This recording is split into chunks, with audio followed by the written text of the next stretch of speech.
Pada zaman dahulu, di wilayah Daya Luhur, Kabupaten Ciamis, Jawa Barat, berdiri kerajaan Kawali yang dipimpin oleh Prabu Niskala Wastukencana. Pada suatu hari, sang raja Prabu Dewa Niskala Wastukencana sedang berbincang dengan istrinya karena merasa khawatir mengenai pembagian tahta untuk putra adik sepupunya yaitu Gagak Ngampar. Sang istri lalu mengusulkan kepada sang raja untuk menyuruh Gagak Ngampar mencari sendiri daerah untuk dijadikan kerajaan, tetapi tetap dengan petunjuk dan bantuan sang raja. Lalu dipanggillah Gagak Ngampar untuk menemui sang raja. Disampaikanlah maksud dan tujuan dari pemanggilan Gagak Ngampar tersebut.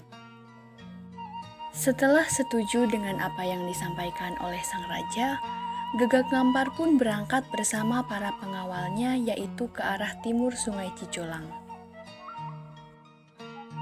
Setelah menempuh perjalanan yang jauh, sampailah Gagak Ngampar dan para pengawalnya di suatu bukit yang letaknya strategis untuk dijadikan istana. Gagak Ngampar lalu memberi nama tempat tersebut Keraton Salangkuning, Kerajaan Daya Luhur, karena letaknya yang berada di dataran tinggi. Sejak saat itu, dinobatkanlah Gagak Ngampar sebagai raja pertama di Kerajaan Daya Luhur dengan upacara penobatan yang sederhana namun penuh hikmat. Dan dimulailah kehidupan baru di Kerajaan Daya Luhur dan lingkungan sekitarnya. Pada suatu hari, Gagak Ngampar sedang berburu, namun tiba-tiba saja raja merasa lelah dan kemudian beristirahat di tempat perburuan tersebut. Tiba-tiba, sang raja bertemu dengan seorang gadis cantik yang kebetulan lewat di depannya. Akhirnya, mereka pun berbincang dengan asyiknya. Setelah pertemuannya dengan gadis tersebut, setiap hari sang raja teringat akan kecantikan gadis tersebut dan berniat untuk menikahinya. Setelah meminta izin dari ayah gadis tersebut dan kesediaan gadis tersebut untuk dijadikan istri Gagak Ngampar, akhirnya mereka pun menikah. Mereka dikaruniai 2 orang putri yang cantik jelita, yaitu Candi Kuning dan Candi Laras. Tahun demi tahun berganti, kedua anak itu pun sudah tumbuh menjadi remaja. Selama itu pula, Prabu Gagak Ngampar memerintah dengan adil dan bijaksana. Setelah meninggal, Prabu Gagak Ngampar digantikan oleh Arsagati, yaitu putra Candi Kuning. Arsagati menjadi raja kedua. Lalu sepeninggal Arsagati, diangkatlah putranya, yaitu Raksagati, yang menjadi raja ketiga. Pada zaman pemerintahan Prabu Raksagati, kerajaan ini menganut agama Hindu. Pada suatu hari, datanglah seseorang ke kerajaan Daya Luhur, yaitu Suradika, dari Kesultanan Cirebon. Maksud kedatangannya yaitu diutus untuk menyebarkan agama Islam. Namun, jika sang raja tidak berkenan, Suradika menantang raja untuk mengadu kesaktian. Dan akhirnya, sang raja menerima tantangan tersebut. Di halaman istana, adu kesaktian pun dimulai. Pada awalnya, kekuatan keduanya seimbang. Namun, pada akhirnya, sang raja mengakui kekalahannya pada saat Bubu Suradika berhasil menangkap putri sang raja. Sebagai imbalannya, sang raja mempersilahkan Suradika untuk menikahi putrinya yang terkena Bubu Suradika tersebut. Akhirnya, Suradika diangkat menjadi pejabat kerajaan Daya Luhur. Beberapa saat kemudian, Raja Raksagati mangkat digantikan putranya, yaitu Adipati Raksapraja yang menjadi raja keempat. Dalam melaksanakan roda pemerintahan, Adipati Raksapraja terkenal sangat adil, arif, dan bijaksana, serta mampu menjadi panutan dan pengayom masyarakat. Tidak mengherankan apabila masyarakatnya sendiri sangat patuh dan taat, serta menghormati sang adipati. pengaruh kerajaan Mataram sangat besar di kerajaan Dailuhur. Terbukti dengan masuknya Adipati Raksapraja menganut agama Islam dan lahirnya bayi laki-laki yang bernama Wirapraja yang akan menggantikan Adipati Raksapraja sebagai raja. Pada suatu hari yang cerah, datanglah seseorang dari Mataram yang mengabarkan bahwa kompeni Belanda sudah mulai memasuki kawasan Mataram dan dikhawatirkan akan merebut wilayah kekuasaan Mataram. Perbuatan kompeni Belanda semakin hari semakin membuat geram masyarakat dengan aksinya yang membuat rakyat sengsara, terutama ketika Belanda gagal menangkap pasukan Diponegoro. Disiapkanlah pasukan untuk melawan pasukan Belanda tersebut. Peperangan yang terjadi antara pasukan Wirapraja dan Belanda berlangsung cukup lama. Hingga kepemimpinan peperangan itu dilanjutkan oleh cucunya yaitu Raden Tumenggung Prawiranegara, yang kemudian pasukan Raden Tumenggung Prawiranegara bergabung dengan pasukan Diponegoro untuk menyatukan kekuatan. Makin hari, tindakan Belanda makin menyengsarakan rakyat. Pembunuhan dan penyiksaan terjadi di mana-mana. Belanda sangat geram karena tidak kunjung menemukan Prawiranegara. Geram dengan apa yang dilakukan Belanda terhadap rakyat, akhirnya Prawiranegara pun keluar dari tempat persembunyiannya. Dan beliau pun menyerahkan diri kepada Belanda agar rakyat tidak sengsara lagi. Lalu, Belanda pun menangkap Prawiranegara dan kemudian beliau diasingkan ke Padang, Sumatera Barat pada tahun 1831 sampai meninggal. Sejak saat itu, kerajaan atau Kadipaten Dailuhur bubar dan wilayahnya diubah atas keputusan Belanda menjadi wilayah Kabupaten Cilacap. Berdasarkan Besluit Gubernur Jenderal Belanda nomor 21 tertanggal 21 Maret 1856 sampai sekarang, wilayah Kabupaten Cilacap ini adalah 2/3 wilayah Kadipaten Dailuhur.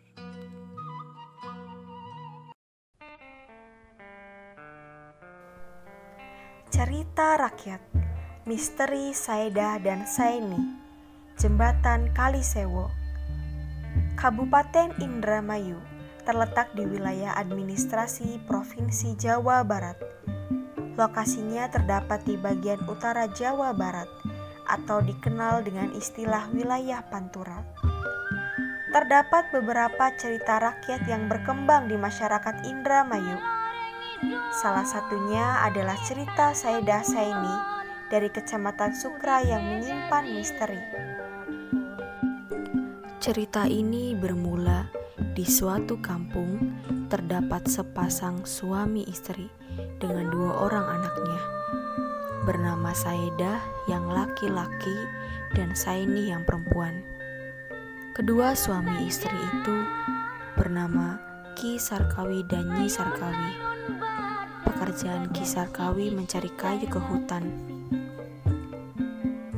Namun Nyi Sarkawi tidak dapat mengurus kedua anaknya sampai besar. Beberapa hari setelah istrinya meninggal dunia, Ki Sarkawi mencari istri lagi dan akhirnya menikah. Ibu tiri tersebut bernama Maimunah. Pada suatu hari, ibu tiri pergi ke pasar. Dia hanya berpesan kepada kedua anak tirinya untuk menjaga rumah. Sedang soal makan, anaknya dia tidak bertanggung jawab sedikit pun. Maimunah membiarkan kedua anak tirinya tersebut mati kelaparan. Saedah Saini diancam oleh ibu tirinya jika mengambil uang dan beras yang ada di dalam rumah. Sedangkan ibu tiri itu selalu menghabiskan uang suaminya untuk hal-hal yang tidak berguna. Saedah dan Saini tidak kuat lagi menahan lapar. Mereka pun memberanikan diri untuk melanggar pesan ibu tirinya. Saedah yang pada mulanya takut pada ibu tirinya, tetapi karena dia tak sampai hati melihat adiknya kelaparan, maka dimasaklah beras itu. Saat kembali ke rumah, ibu tirinya marah-marah melihat beras dan uang yang dipakai oleh Saedah Saini. 2 minggu setelah anak itu dimarahi, datanglah ayahnya dari hutan. Melihat kedua anaknya yang sangat kurus, dimarahilah sang istri yang sangat kejam itu. Dan dia bermaksud akan menceraikannya. Oleh karena takut dicerai, Maimunah pergi ke dukun. Istrinya yang jahat itu berhasil mengguna-guna Kisarkawi dan menyuruh Kisarkawi untuk membuang Saedah dan Saini ke hutan. Kisarkawi membawa kedua anaknya pergi dari rumah menuju hutan. Alasan Kisarkawi kepada kedua anaknya adalah pergi ke pasar untuk bersenang-senang. Begitulah ketika diri sudah diguna-guna. Kedua anak itu tidak mempunyai perkiraan sedikit pun bahwa mereka akan dibuang sang ayah ke hutan. Baru saja sampai di hutan, Saini minta minum. "Ayah, Saini haus ingin minum." "Baik, nak, tunggu sebentar. Ayah akan pergi mencari minum untukmu." Berjam-jam lamanya ayah itu pergi untuk mengambil air. Tetapi bagaimana akhirnya? Jangankan air, orangnya pun tidak muncul lagi. Oleh karena lelahnya kedua anak itu menunggu ayahnya, akhirnya Saedah pergi untuk menyusul ayahnya. Sedangkan Saini menunggu di tengah hutan. Hutan ini dikenal angker oleh masyarakat setempat. Waktu Saini menangis di tengah hutan, datanglah seorang kakek-kakek yang bernama Raksa. Kemudian sang kakek menanyakan sebab-sebabnya Saini tinggal seorang diri di tengah hutan. Saini menceritakan segala sesuatunya kepada kakek itu. Mendengar pembicaraan Saini, kakek itu bersedia membantu anak perempuan itu, asal mau hidup sederhana. Saini senang mendengar ucapan kakek yang mau mengurusnya. Akan tetapi, Saini tidak mengetahui jika kakek tersebut adalah siluman penunggu hutan. Pada suatu hari di suatu kampung diadakan sebuah pertunjukan tarling di pinggir Sungai Sewo. Kakek menyuruh Saini pergi menonton tarling tersebut. Dan kebetulan dalam pertunjukan itu kekurangan ronggeng. Saini dipaksa untuk bernyanyi. Akhirnya ia pun mau. Oleh karena dia baru belajar, banyak orang yang mengejek kejelekannya. Akhirnya dia minta petunjuk kakek, bagaimana supaya disenangi semua orang. Kakek berpesan, jika ia ingin pandai dan ingin berbahagia, janganlah menyanyi lebih dari jam 12 malam. Dan jangan pula menerima uang pemberian lebih dari 100 rupiah. Oleh karena mujarabnya kakek itu, terkenalah nama Saini di mana-mana. Karena populernya nama Saini, akhirnya Saini menjadi kaya. Tetapi bagaimana kita ketahui bahwa segala kesenangan atau kekayaan di dunia ini tidak ada yang abadi. Begitu pula, ia sudah sampai pada janjinya dengan kakek, maka ia akan dijemputnya. Saedah mencari adiknya berhari-hari. Saat itu Saedah melihat pertunjukan di salah satu desa dan melihat adiknya sedang bernyanyi. Bertemulah mereka. Namun Saini seolah-olah lupa diri akibat kekayaan yang sekarang Saini miliki. Ketika Saini sedang bernyanyi, seolah-olah tampak kereta api lewat. Kereta yang berwarna hitam. Saini membicarakan hal itu kepada kakaknya. Kemudian Saedah mengatakan bahwa itu adalah kereta yang kelak menjemput Saini. Yang mengepul di atas kereta itu adalah kemenyan, supaya badan Saini menjadi harum. Saedah mengetahui semua ini dari seorang nenek yang pernah ia temui di hutan saat mencari Saini. Nenek itu sama seperti kakek Raksa, yaitu siluman. Namanya Wari. Nenek Wari mengingatkan Saedah untuk berhati-hati bahwa adiknya Saini akan mengalami hal buruk. "Kak, tolong berikan ini pada ayah dan ibu. Tiba saatnya saya harus menebus semua kesenangan yang telah saya miliki. Saini pasrah menjelang kepergiannya. Cara yang ditempuh Saini telah melanggar aturan, agama, dan norma masyarakat, yaitu mencari keuntungan dengan bantuan setan. Saini pun menangis di hadapan sang kakak dan berpesan untuk membawa semua gelang dan kalung serta koper seisinya untuk pengganti beras dan uang yang dipakai saat itu. Kereta hitam itu langsung membawa Saini pergi menghilang dan lenyap di bawah kabut hitam. Mendengar bahwa Saini menjadi kaya di desa Kalisewo, ayah dan ibu tirinya yang sekarang sudah tidak kaya lagi pergi mengunjungi rumah anaknya. Kisarkawi mempertanyakan keberadaan Saini pada Saidah. Saidah, kemanakah adikmu itu? Dari tadi ayah tidak melihat dia. Saini telah meninggal ayah. Ini ada titipan dari Saini untuk kalian. Ayah minta maaf nak atas perlakuan jahat ayah dan ibu dahulu pada kalian. Kedua suami istri itu merangkul anaknya dan dia pun menyesali perbuatannya yang jahat itu. Malam hari di tengah perjalanan pulang melewati jembatan Kalisewo, kedua suami istri itu melihat kabut yang sangat hitam dan akhirnya mereka berdua jatuh ke sungai dan tenggelam ke dalam sungai tersebut dan dikuburkan di pinggir Kalisewo. Sampai sekarang kuburan itu masih ada. Masyarakat setempat percaya jika buaya putih di Kalisewo adalah penjelmaan dari Saini dan balai kambang atau balai yang mengambang adalah penjelmaan Kisarkawi, serta pring ori atau bambu adalah Maimunah, istri muda Kisarkawi yang berubah wujud.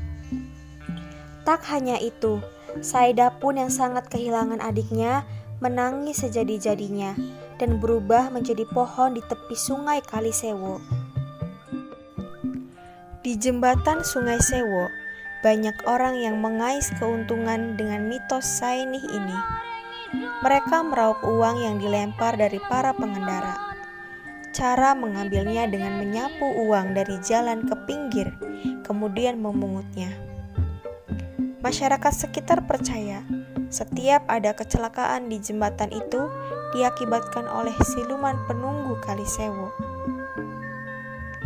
Pernah terjadi kecelakaan, yaitu sebuah bis Dwiwarna yang mengangkut rombongan transmigran ke Sumatera mengalami kecelakaan dan semua penumpangnya yang berjumlah 67 orang meninggal dunia. Peristiwa itu terjadi sekitar tanggal 11 Maret 1974.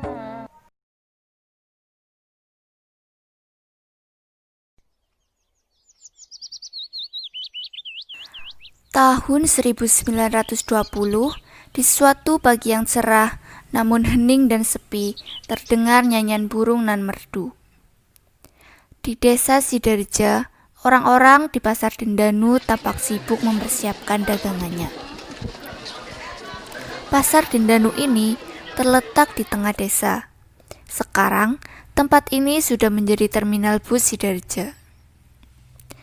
Dinamakan Pasar Dendanu karena tanah yang digunakan sebagai pasar ini merupakan tanah kepunyaan seseorang yang bernama Raden Danusaputra. Bapak Raden Danusaputra bukan asal asli Sidareja. Beliau merupakan orang yang ramah dan dermawan pada siapapun. Aktivitas pasar pun mulai ramai, mulai dari Nini Kurdi yang menjual sayur-sayuran tengah melayani pembeli, Bu Nimah yang berjualan nasi, gorengan, lauk juga tengah melayani pembeli, dan Bu Eda yang berjualan keperluan dapur seperti beras, minyak, dan lain-lain. Biasanya para penjual akan pulang pukul 10 atau setelah dagangannya laris. Bu Nimah, saya mau beli lauk sama gorengannya, tutur Pak Hadi salah satu pembeli. Monggo Pak, ini masih hangat, baru saja digoreng, jawab Bu Nimah. Banyak yang memang suka berbelanja di pasar Dendanu ini, baik warga lokal maupun luar desa. Nih, bayamnya masih bagus-bagus tidak? Tanya pembeli. Baru sekali tadi pagi saya metiknya Bu, masih segar-segar, silakan dipilih, sahut Nini Kurdi. Pagi pun menyapa kembali dengan kokok ayam yang nyaring untuk membangunkan warga. Para penjual pun tak lupa mengerjakan pekerjaan rumah, lalu bersiap-siap untuk berjualan di pasar. Setelah pasar ramai, tiba-tiba terdengar teriakan seseorang.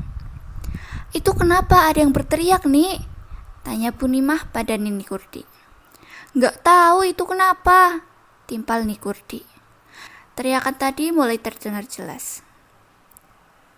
Setelah sadar, ternyata orang tadi berteriak ada kebakaran di pasar Dindanu. Api sangat cepat menyambar ke tempat-tempat lain. "Nih, ayo cepat menjauh, ini kebakaran loh," teriak Punimah ketakutan. "Aduh, gimana dagangan saya?" Nikurdi tak kalah ketakutannya. Situasi pasar semakin mencekam. Api sudah menghanguskan banyak tempat. Para warga ada yang bergegas mencari bantuan, ada yang mencari air, ada juga yang sedang mengangkut dagangan yang bisa diambil. Kesedihan terlihat di wajah para warga desa, apalagi para penjual di pasar, karena pasar hanya tinggal tempat hangus dan puing-puing. Para warga dan penjual pun pulang dengan perasaan sedih, raut wajah kecewa dan khawatir. Mereka memikirkan bagaimana lagi bisa mencari nafkah jika tidak berjualan di pasar. "Bu, nasib kita bagaimana ya?" tanya Bu saja salah satu penjual di pasar. "Ya bagaimana lagi, berdoa saja biar ada perbaikan pasar secepatnya," Punimah menanggapi dengan nada menguatkan. Sudah 2 hari sejak kebakaran di pasar Dindanu. Para warga sangat bingung harus berbelanja jauh ke pasar desa seberang, karena pasar Dindanu masih belum diperbaiki. Akhirnya sampailah berita kebakaran ini ke desa tetangga. Mereka pun mendengarnya dengan perasaan sedih. Lalu Pak Karno yang merupakan orang terkaya di desa sangat prihatin dan berinisiatif untuk memberikan sebagian tanah halamannya untuk dijadikan tempat orang-orang desa berjualan. "Bu, bagaimana kalau tanah halaman kita diberikan kepada warga untuk berjualan lagi?" tanya Pak Karno pada istrinya. "Kalau memang niat Bapak baik, ya tidak apa-apa. Saya setuju jika Bapak ikhlas," jawab Bu Ratih, istri Pak Karno. Besoknya, Pak Karno menemui kepala desa untuk merundingkan niat Pak Karno tersebut. "Pak, niat saya ke sini untuk berkonsultasi mengenai kejadian sedih yang baru-baru ini terjadi," kata Pak Karno memulai pembicaraan. "Iya, bagaimana Pak? Silakan," jawab Pak Kades. "Jadi, niat saya untuk memberikan tanah halaman saya untuk warga desa, karena saya juga merasa sedih terhadap peristiwa yang terjadi." Begitulah penjelasan Pak Karno pada Pak Kades. "Niat Bapak sangat mulia, pasti warga desa amat senang mendengarnya."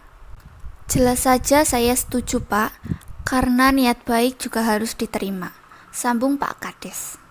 "Baiklah, mohon bantuannya Pak untuk mengurus dan menyampaikannya pada warga desa." Setelah sudah ada perundingan, wajah warga desa amat bahagia dan amat senang.